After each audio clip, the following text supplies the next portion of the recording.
gives you a considerable audience to your postings. Are you aware of that? Not more than the others. Yes, I do have a modest following, but not more than the others. But I'm not in the level of Thinking Pinoy, Sasrogando Sasot, Maharlika. I could still go around. I could still go around not recognized by people. So no, I'm not an influencer because people don't know me. But I have a voice. Let's put it at that. I have a voice. But then again, I'll bring back the question.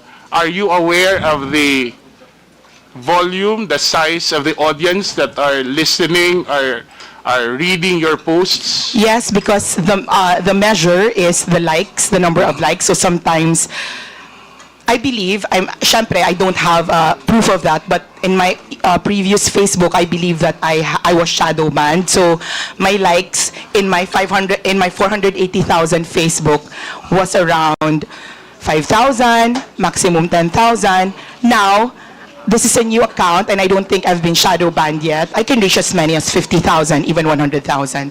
So this is the new account. 50,000 for a single post? Yes, for this new account. Okay. Mr. Chair, just want to put on the record that to put everything in context, no, that the resource person on many occasions, several instances in their previous account, and I'm not so sure because I haven't seen the current accounts, have actually written about this representation, has made post against this representation, but I will take the heed, the advice of the good Congressman Marcoleta that we politicians, public servants should not be onion skin, and I will make sure that I'll be as objective as possible with my questions. Can I reply to that, Mr. Chair? No, I will continue with my questions, Mr. Chair. Mrs. Crescent, ano po ang klase ng content ng inyong pinopost? Political, personal, lifestyle. And many of these basically what my life is in the public. Anything, food, films. Political is a big part because I am politically inclined. I like talking about politics, but it's not the end-all and be-all of my account. How many percent would you consider those would carry political? How many percent of your posts would you consider would carry political themes? In my old account, probably 70-80%. I'm not sure. I don't measure it's spontaneous. I don't set out to I don't have a quota. And you attribute this simply because you are because I'm very politically aware and I'm very politically passionate, sir. Sa mga content mo, may naalala ka bang pinakamaraming engagements, views, likes, or whatever impressions? Yung pinaka nag-trending na post mo? Top of mind. Sa old account, ang pinaka nag-trending na post was the death of Stan Lee. It's not a political post, the death of Stan Lee, the creator of Marvel. Sa new account, my sadness over FPRRD spending his birthday alone in his cell in The Hague. Yung sa mga political post mo in the previous account, ano po yung pinaka nag-trending? I don't remember exactly, but it's always about the former president. So sa tingin mo, bakit nag-trending ang isang post ni Crescent? I don't know. Maybe because it resonates with people. Because I have never boosted a post. I'd have never bought likes, or I have never paid to get liked or followed. So I cannot speak for my audience or readers, but it's probably common sense that it resonates with them that there are a lot of people who love President Duterte. May mga contents na sinasabi ni non-political o may mga post ka naman na masasabi mong hindi nag-viral, ano? Actually, I don't know what the parameters are for what is considered viral. I don't know. Or let's say, anong klase ng content naman in your experience ang hindi nagkaroon ng maraming engagement? May naalala ka ba na It, uh, it does not, I do not look at how many likes I get. in Just your right, and whether or not they go viral is not very important to me. I write what I write, whether I have 1 reader or 1,000 readers. when you post something, do you also engage with your those who make comments? Do When you I have reply? time, when I have time, I do. And when you do that, have you considered ano yung mga dominant demographic ng yung audience na usually mo na napapansin? Are these like-minded people? Are these Mr. Chair?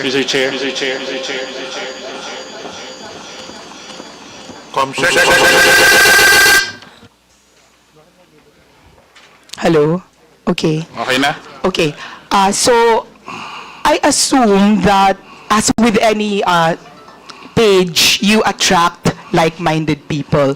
So the reason they're on my page is that they read me because they think I think like them. So even with, and it's not just political, even if you have pages for hobbies or entertainment, the people who go to your page are the people who like reading that sort of thing. And you think this is the reason also why people follow, they like, they comment your posts because they agree with your posts? Probably, yes, I think so. And you think But just to clarify, I also have people who go to my posts just to oppose what I say. So it's not as if it's an echo chamber. It's not, because there are people who go to my page and there are people who are trolls. And when you look at their accounts, those are new accounts, locked profiles, and they say the same thing. So it's not there's no echo chamber in today's social media because there are trolls on pages and there are people who oppose what you say. it's good that you pointed that out, but let me ask, do you think in your engagement with those who are posting, with your post, you think that the content of your post actually influence the minds of other social media users? Have you ever found yourself quoted, reposted, shared in other social Yes. media accounts? Yes, they are, but I always maintain that they would not be reading my page if they were not already feeling or thinking what I'm feeling. And a lot of the feedback that I get is that people saying, you articulate what I am feeling, except that I do not have the words or the talent to say that. So I think majority of my readers are those people who want to express their frustrations or express their hopes, and are not just, I do not have my writing skills. It's good that you mentioned about feedback. So, have you ever received feedback that people are actually saying it's good that you expose this, that you wrote about this because I'm learning, I get to know what's happening, I get to understand the issue more? Yes, but that's not specific to social media. I am an editor, and if I write articles for the newspaper, it's always all the articles that you write, whether they're for social media or for traditional media, you're writing it to expose, inform, entertain, empower. But let me go back to the social media. Let me limit to the social media posts. Have you ever received feedback saying that they have learned, they're thankful that you have exposed, they have learned something, they've been influenced by the information that you posted in your social media account? Sir, I do not think that I am at the level of investigative journalist who have exposed something. I just say what unfortunately, I'm not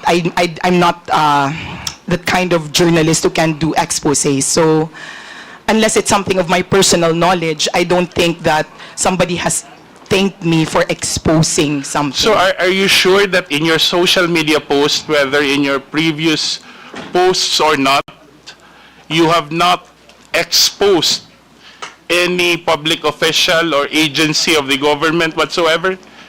Remember, you're under oath. Not that I remember, and I know that I'm under oath. I don't remember anything exposing a public. And if I'm going to do it, I'm going to do it in my job for Manila Bulletin, not on my page. So I am more protected by my office. I will go back to the question. Ibig sabihin ba, sa social media posts mo, wala kang sinabi na nag-i-expose ka sa sino mang opisyal o ehensya ng gobyerno tungkol sa in the conduct of their official duties? I don't remember any exposés I've done. Mr. Chair, is it possible that the committee subpoena Meta for a copy? I understand that Meta keeps a digital copy of all the postings over a considerable time. I move that we subpoena the social media posts of Mrs. Crisette Chu. There's a motion. Any second? Second. Any objection? There being none, motion is approved. Thank you, Mr. Chair. I know you're a professional journalist, Crisette, and I know you're well trained and you studied abroad, and you have a good appreciation of what it takes to be a journalist. By referencing from that, would you describe the extent of your influence? How would you describe the extent of your influence online, and what responsibility do you think comes with that influence? I am I'm not comfy with the idea that I am responsible for something because I just write. As I said, I'm very careful before all these things. Before, sir, Mr. Chair, before I was included in the top 40 vloggers, fake news, Pogo funded, I have never spoken my politics. Not on YouTube, not on Facebook. I just write. So I don't feel like I am an important political commentator. I write what I feel. But I'm not one of those people na people will think about because I have discussed it. I have engaged with other people. I write what I say. I write what I think, and that's it. Sometimes I answer the comments on my page, but that's the limit of my political conversation. So if you're going to ask me what I think my influence is, then I cannot answer it. Maybe it's better to ask other people if they're affected by what I write and if they feel like I influence them. Earlier you mentioned you have a following right now of how many? About 250. 250,000? Mm-hmm. And in your previous account, how many?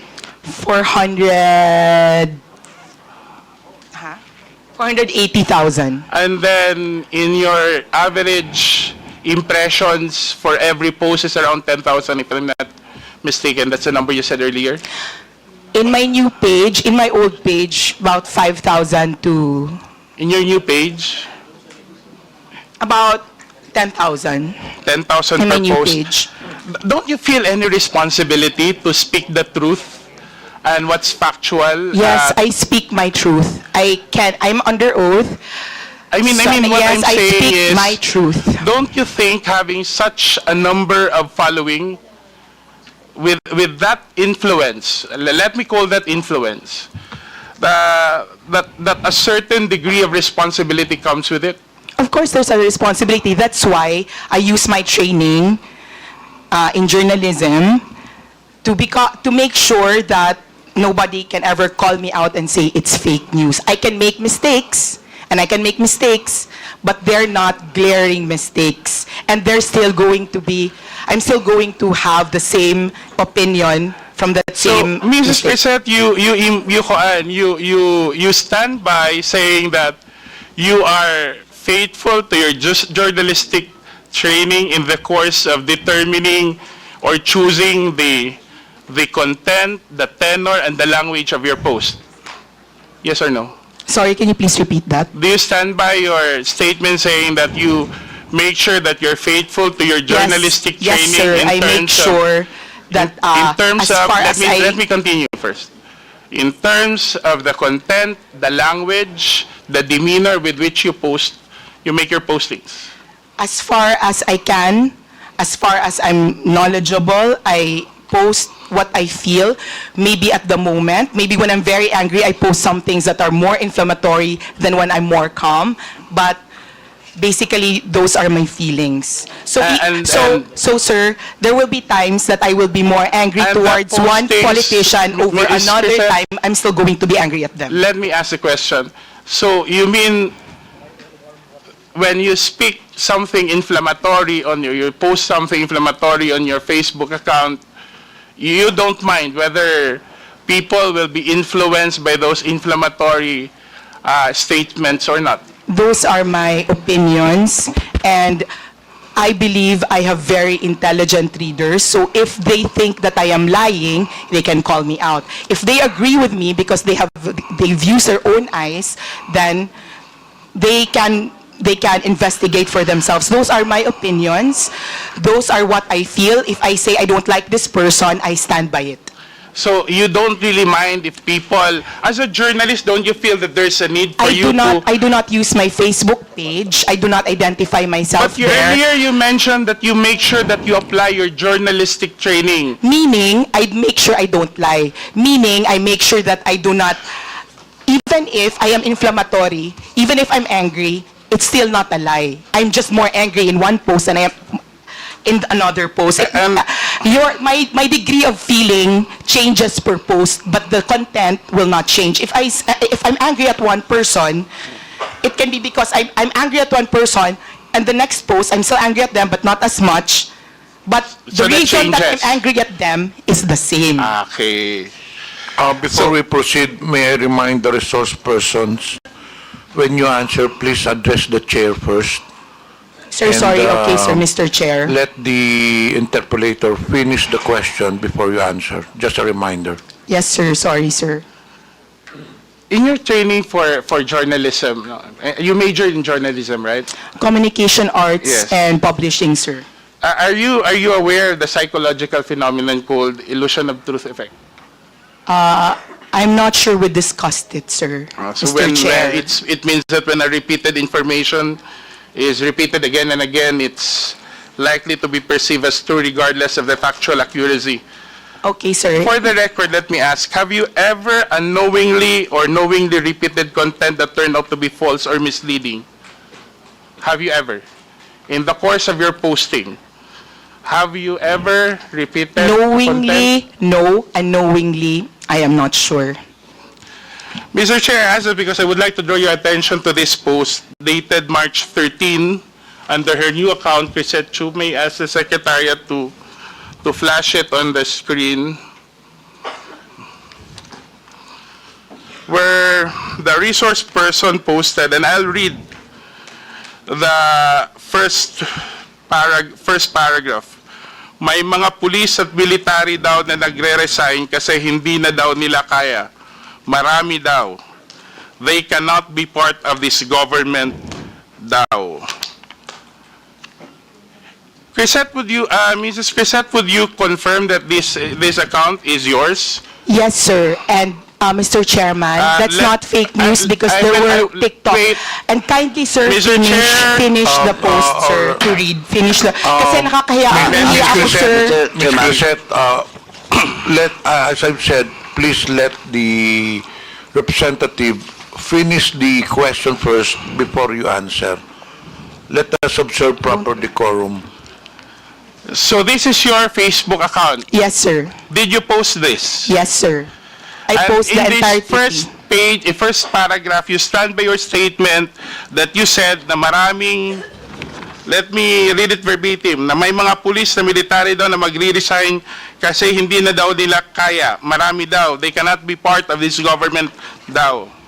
Tama po ba? Yes, sir. And then Saan kindly mo read. nakuha yung impormasyon na to? Sir, if you go on TikTok, there are policemen. How many policemen? Sir, I'm not counting, but there are many But policemen, you and said that's a marami. general impression, But sir. you said marami. So, Yes, so sir. you just Marami, post sir. it on the basis of a single, Yes, sir. 2 or 3 posts? Yes, sir. I will not count all that, but there's a general impression, sir. And sir, if Have you you read all ever, my content, Let me ask the question and I'll give you the chance to answer.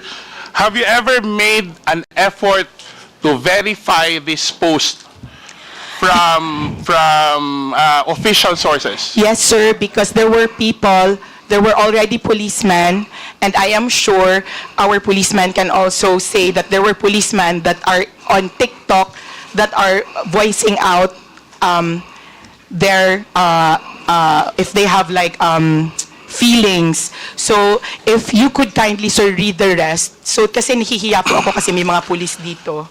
No. I just want to stand by your opinion.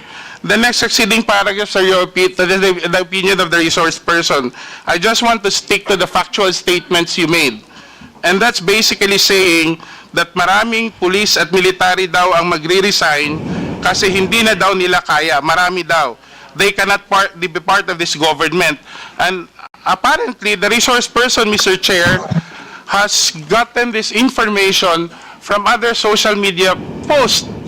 And on a critical matter such as this, Mr. Chair, she did not make any effort, or unless you're contesting it, any I will effort contest it. to verify it from official sources.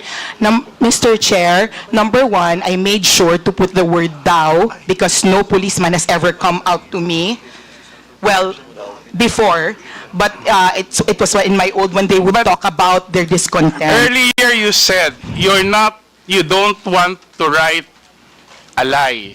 Yeah, and that's not Let a me lie, ask you, sir.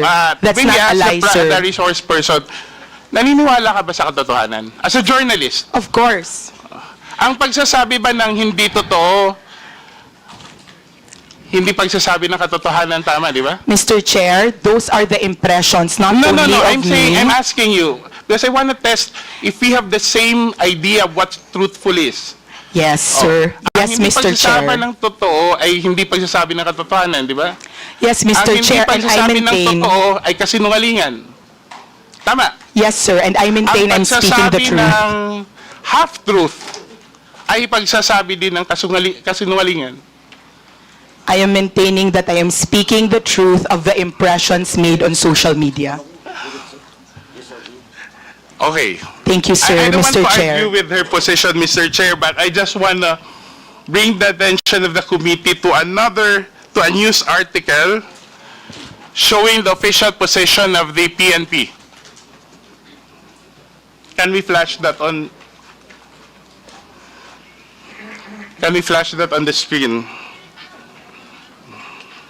Comsec, please flash the content.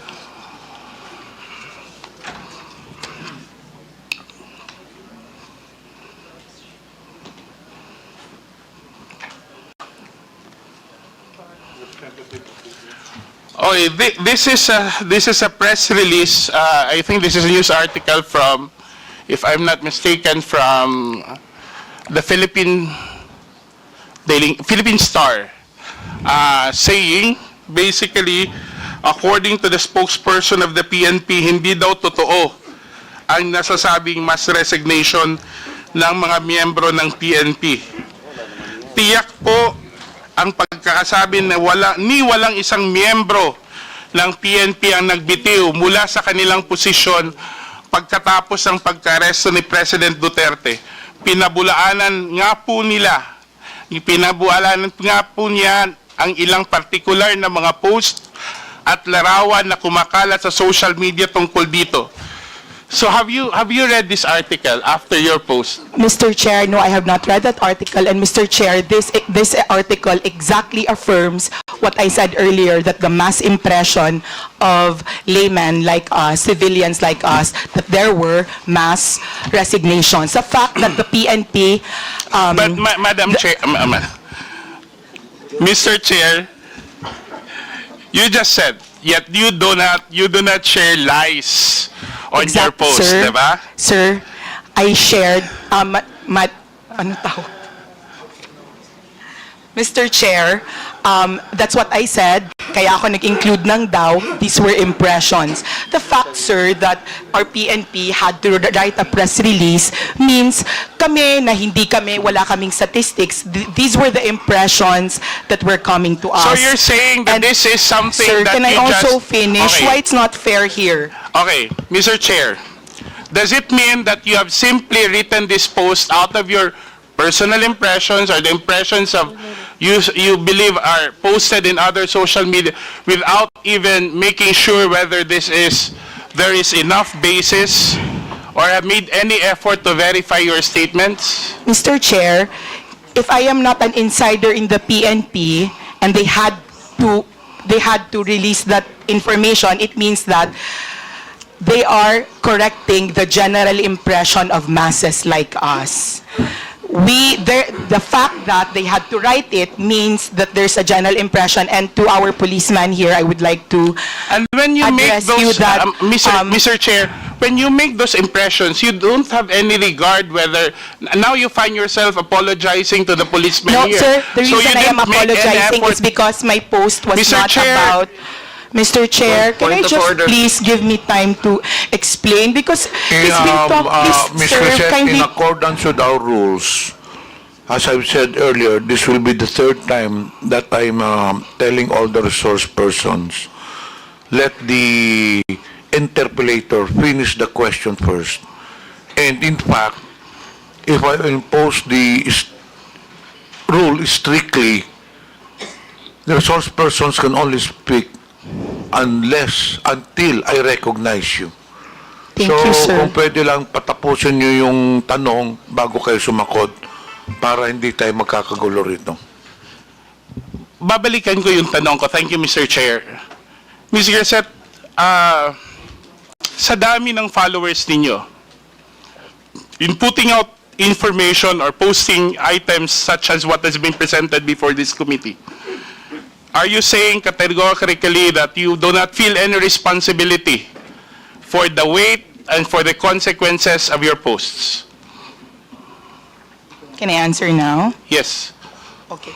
Mr. Chair, I am saying that I am merely writing about what I see as the pulse of the masses, which is that they were afraid that there were policemen. That's why also I am very careful that I said thou.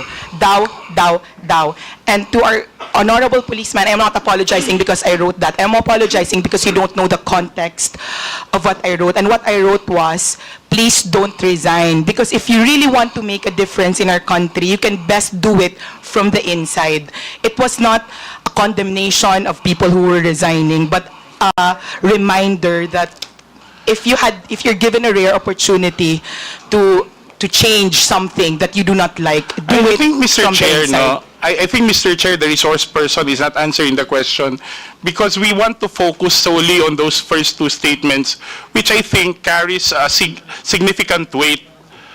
Yung pagsasabi na maraming pulis ang nag-resign at nagbibitiw, whether it's Dow or what, we're presenting a scenario that could be harmful even to national security. And in fact, if you ask me, personally, there should have been legal consequences for this. I don't know. We have a representative from PNP, so we can hear from it. Mr. Chair, do we have somebody from... Yes, General Torre, can you please General, answer? Mr. Chair, General Torre, have there been any incident of massive resignations following the arrest of the former president? If the qualification for the word massive, sir, is more than the normal, then there's none, sir. But there are regular resignations, but it's not connected to this issue, sir. Thank you, Mr. Chair. What I'm trying to point out, Mr. Chair, is kung hindi ang isang social media influencer or somebody who uses social media doesn't feel responsible for one's postings, no? At even doesn't consider that whatever effect it may have on the minds of many others na nagbabasa o nakakabasa dun sa mga post niya, I think, Mr. Chair, we're treading in dangerous ground here. Kasi clearly, an audience of 10,000 per post is no small following. And I think, whatever the circumstances are, it's incumbent upon those who use social media to take responsibility for their postings, especially when such matter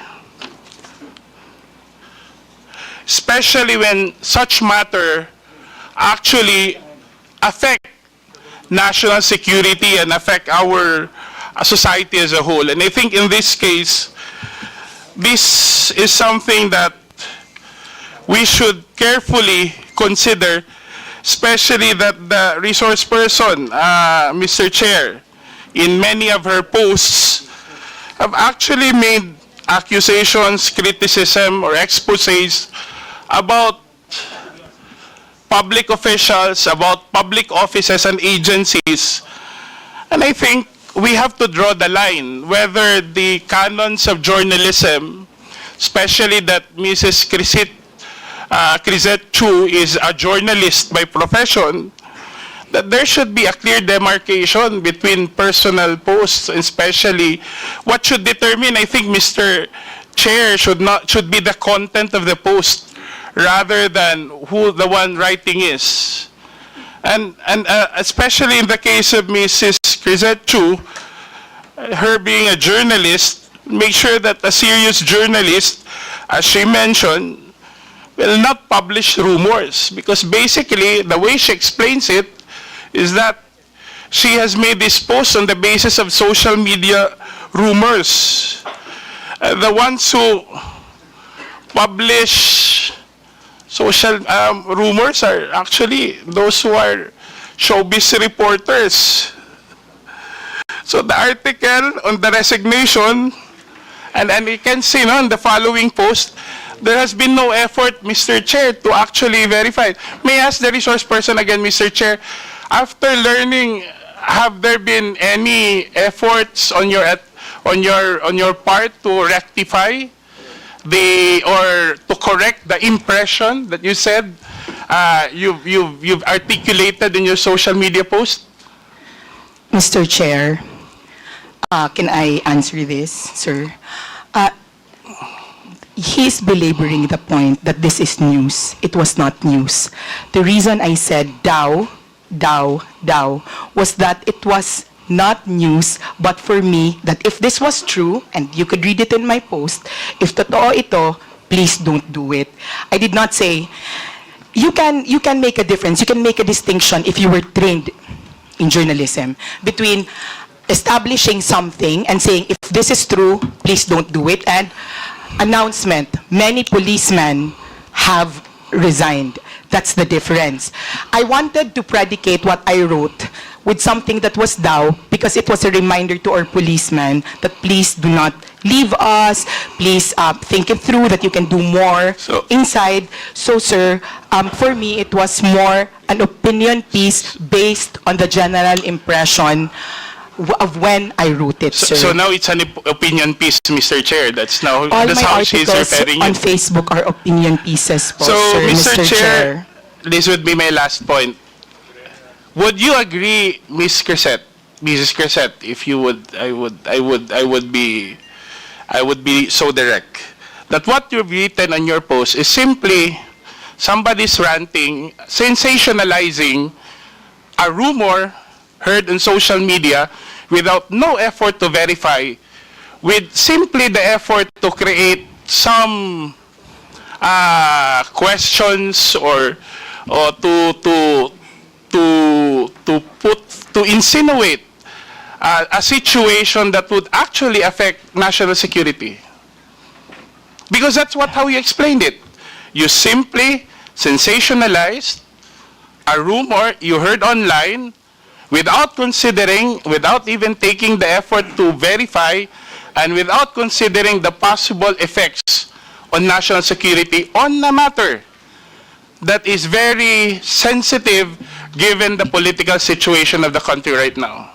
And you feel no responsibility whatsoever to the 10,000 impressions or readers that who may be influenced by the opinions that you raised. You really don't care about what people will do or say or take after reading your post. Is that correct, Mrs. Crisette? Mr. Chair, I will reply now. Okay, sir, I do not feel any responsibility because my conscience is clear. It was not phrased as news. It was I agree something, na, Mr. Chair. sir. I agree na. I'm not saying, I agree with what you're saying. It's not news. But you simply sensationalized on social media a rumor that you've heard or read or whatsoever without any effort to verify it as a responsible social media user and without consideration that given your following, the people who read and actually listen to you on a matter that's sensitive to national security. Mr. Wala Chair, kang may I... pakialam kung anong gagawin at iisipin ng mga tao, basta sinulat ni Crisette Chu, naniniwala yung mga tao, bahala maniwala sila hindi. Wala kang pakialam doon. Mr. Chair, may I already reply? The fact that the PNP felt there was a need to issue a clarification meant it was not me who thought about it, that it was the general sentiment of a lot of people because there were a lot of posts going around. I never claimed to have first-hand information about this. That's why it was very important to me to say But marami neither daw- did you, Mr. Chair, neither did you say also in the same post that I do not have a first-hand information about this. Diba? Yes, Wala ka Mr. naman Chair, sinabi. that was why I said daw, and it was not phrased as a news. 3 words but does not, I mean, but for me, as a reminder to our policemen, sir. Okay, granted, arguendo that that's the case, no? Now that the PNP has actually explained, and you even hear General Torres say, Mr. Chair, Mrs. Crisette, that it's not true. Are you willing to apologize for anybody who may have thought wrongfully? You should say, you claim is not your attention. Are you willing to apologize to those who may have thought or have taken your statement as truthful and factual? Sir, I will not apologize only because if you read the entire post, it was to support the PNP and it was a good post. It was not news. So, sir, I'm sorry if you think if Mr. Chair, I'm saying, aminado naman ho ng resource person na nakuha lang niya yung chismis sa social media. 'Di ba? Tapos ginawa niya ng buong kwento na yung mga police, this and that. That I would leave it to you because that's your opinion, calling on the police for whatever. But I'm asking you now the police itself, the police organization, officially, and General Torre has now confirmed that, saying that there has been no mass resignation. Are you willing to rectify? Because many would have read your statement and read it without the doubts. Maybe some people actually, we have more than 30 clippings of your post, and people in their comments actually take in your statements as truthful. Now you're presented with an example that your statement has been debunked officially by the police and General Torre, who's here with us. Are you still not willing to correct yourself officially? Sir, Mr. Chairman, in my training for journalism, the DAO is you very know, important, sir. Mr. Chair, And the also, problem sir, with our resource to our person police, she sir, claims to be a journalist whenever it's convenient and a private person whenever it's convenient. And if you go back to my manifestation earlier, Mr. Chair, that's actually the problem that we have today. You have people who are able to amplify issues without being bound by the canons of journalism. Diba? Subukan kaya ng komentaristang sabihin yan on air, on radio, kung hindi yan matanggal yung license niya sa KBP. And our social media influence, well, not everyone, but those who are able to peddle on sensationalized news or rumors on the basis of mere rumors, no? And I'm not bound by any accountability. Don't even, as the resource person has said, Mr. Chair, doesn't even feel responsible for the consequences of her statements. And I think we're treading on dangerous grounds here. Because, as I said earlier, something that you repeat over and over again, for someone who has a following of 10,000 per impressions per post, 100,000, following 500,000 in her previous account and 200,000 in this current account, that's something that should be considered. Where do we draw the line between one statement and the accountability that he or she must bear for her readers? If this was a matter, Mr. Chair, and I'd like to wind up now, that affects my person, I wouldn't really mind, because I think being criticized openly comes with the job that we have. It comes with being elected to public office. But when it is a matter of national security, when it is a time when the country should be protected rather than weakened by all this misinformation and disinformation, I think we need to draw the line. I think that's all for my question, Mr. Chair. Thank you very much. Mr. Chair, respectfully po, this is what I would like to say, is why a lot of people are afraid to speak out and are afraid of this Mr. hearing. Chair, Kasi yun po yung sinasabing prior restraint na parang natatakot kami to speak out. Because, sir, people are watching us. The Filipinos are watching us. And Mr. I know Chair. they're not stupid, sir. They know what Mr. Chair, they mean by may- thou, what we say Ms. by Crescent, thou. why? Do you feel threatened now? Yes, sir. Are we- Yes, sir, because, sir, may I, yes, sir, I I think feel there are threatened many now, people sir. here. I don't think we are harassing you. Sir, not you, sir. Mr. Asidra, sir. Because, sir, may I just share that we have a history because we are both from Leyte. Anyway, Yes, sir, and I have been Mr. a Chair, I vocal already, critic, sir. Mr. Chair, if Ms. I may. Crescent, I think Representative Asidre has already finished his Thank you, sir. interpolation. Sorry, so sir. maybe Mr. Chair, I already said in my opening statement that whatever she posted many things about me, but I would not discuss that. But I think criticisms like that, however unfair it is, comes with the territory of public service.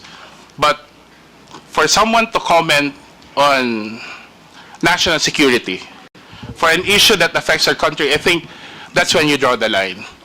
I don't think this is about silencing anyone. I don't think this is harassment, because why would you feel harassed when you believe that you've been saying the truth? Because no amount of harassment can ever drown the truth. But if you've been using such power and influence to sensationalize, to influence, to manipulate adversely, without taking even responsibility for what you said or wrote, I think that's not silencing someone. That's just putting it right where personal responsibility should be upheld. And that's it, Mr. Chair. before we continue, may